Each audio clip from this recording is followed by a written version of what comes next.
New hope for answers in the case of a Brooklet woman missing since 2011.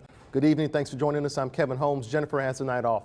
Kelli Abad lived with her Air Force husband on base in Okinawa, Japan. She disappeared 2 years ago, but the case was never closed.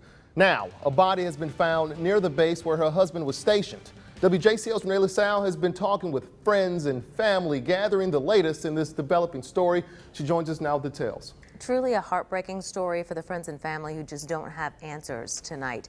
There are way too many questions and not enough answers in the disappearance of Kelli Abad. Last week, a body was found close to the base where her husband served. Tonight, her family just wants closure. As long as you don't know anything for sure, there's always hope. Joe Clifford has been Kelli Abad's pastor since the day she was born, and he's ministered to her parents through her disappearance. You can see the anguish and pain every time they come in the door. Abad's mom and dad continually pray for answers in this Brooklet, Georgia church, and now half a world away, there may be a new break in the case.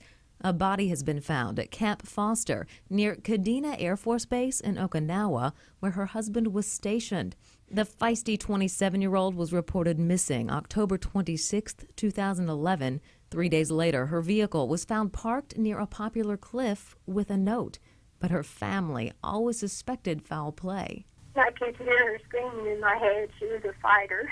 Kelli Abad's sister, Lisa Schumann, says the mother of two wouldn't have walked away from the children she loved. She says Abad was excited and planning for the future, and she doesn't believe the investigation went far enough. We need to protect the mothers just as much as, the spouses of whoever's married to the people that are serving.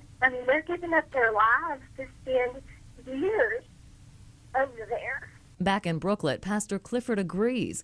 He says after 2 years, Abad's family doesn't know any more than they did at the start. It's pretty disappointing that, since she was a military wife, that they're not trying any harder to do something, to find answers.